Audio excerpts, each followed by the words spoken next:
കായംകുളം രാമപുരത്ത് ദേശീയപാതയിൽ നടന്ന cinema style കവർച്ച. പുലർച്ചെ 4 മണിക്ക് സ്കോർപിയോയും ഇന്നോവ കാറും കുറുകെയിട്ട് കൊള്ളയടിച്ചത് 3 കോടി രൂപയാണ്. കോയമ്പത്തൂർ മുതൽ വാഹനം പിന്തുടർന്ന് കവർച്ച നടത്തിയ ശേഷം സംഘം കടന്നുകളഞ്ഞെങ്കിലും കേരള പോലീസിനെ വെട്ടിച്ച് മുങ്ങാൻ പ്രതികൾക്ക് കഴിഞ്ഞില്ല. തിരുപ്പൂർ സ്വദേശികളായ തിരുകുമാർ, ചന്ദ്രബോസ് എന്നിവരെ പിടികൂടിയത് നിരവധി CCTVകൾ നിരീക്ഷിച്ചാണ്. കേസിൽ കൂടുതൽ പ്രതികളുണ്ടെന്നാണ് പോലീസ് നൽകുന്ന വിവരം. പിടിയിലായവരെ വിശദമായി ചോദ്യം ചെയ്താൽ മാത്രമേ കൂടുതൽ വിവരങ്ങൾ വ്യക്തമാകൂ.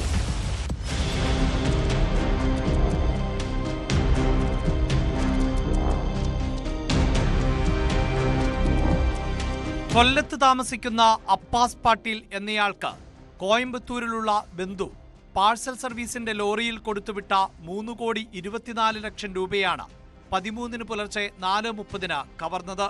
ഒരു സ്കോർപിയോയിലും ഇന്നോവയിലുമായി എത്തിയ സംഘം കവർച്ചയ്ക്ക് ശേഷം തിരുപ്പൂരിലേക്ക് കടന്നു. CCTV ദൃശ്യങ്ങൾ കേന്ദ്രീകരിച്ച് നടത്തിയ അന്വേഷണത്തിലാണ് മോഷ്ടാക്കൾ വന്ന വാഹനത്തിന്റെ നമ്പർ ലഭിച്ചത്. ഇവർ തമിഴ്നാട്ടിൽ കടന്നയുടൻ വാഹനത്തിന്റെ നമ്പർ മാറ്റിയിരുന്നു. തുടർന്നുള്ള അന്വേഷണത്തിലാണ് തിരുപ്പൂർ സ്വദേശികളായ തിരുകുമാർ, ചന്ദ്രബോസ് എന്നിവർ അറസ്റ്റിലായത്. സതീഷ്, ദുരൈ അരസ് എന്നിവരാണ് പണം കവർച്ച ആസൂത്രണം ചെയ്തത് എന്ന് പോലീസ് പറഞ്ഞു.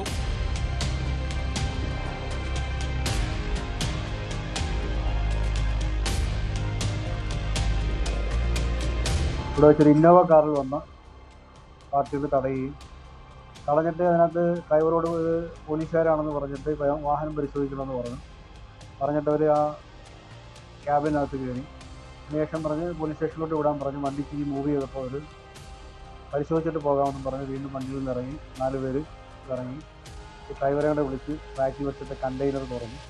അതിനകത്ത് കയറിയിട്ട് കൊല്ലത്തുള്ളൊരു ജ്വല്ലറി, ഒരു ബിസിനസ്സുകാരൻ്റെ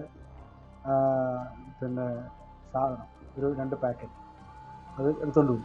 അറസ്റ്റിലായ തിരുകുമാറാണ് വാഹനത്തിന്റെ രജിസ്ട്രേഷൻ റെഡിയാക്കി കൊടുത്തത്. ചന്ദ്രബോസ് കവർച്ചാ സംഘത്തിൽ ഉൾപ്പെട്ടയാളാണ്. കവർച്ച ആസൂത്രണം ചെയ്തതിൽ ഒരാളായ ദുരൈ അരസ് ദേശീയ പാർട്ടിയുടെ പോഷക സംഘടനാ നേതാവ് കൂടിയാണ്. ഇയാൾക്ക് കുംഭകോണത്ത് തുണി വ്യവസായമുണ്ട്.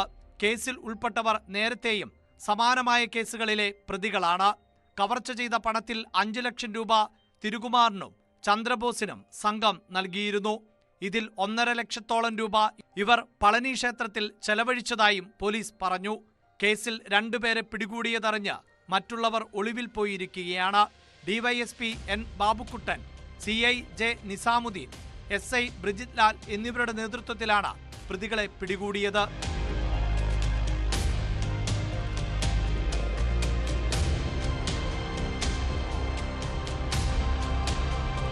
ന്യൂസ് 18 കായംകുളം.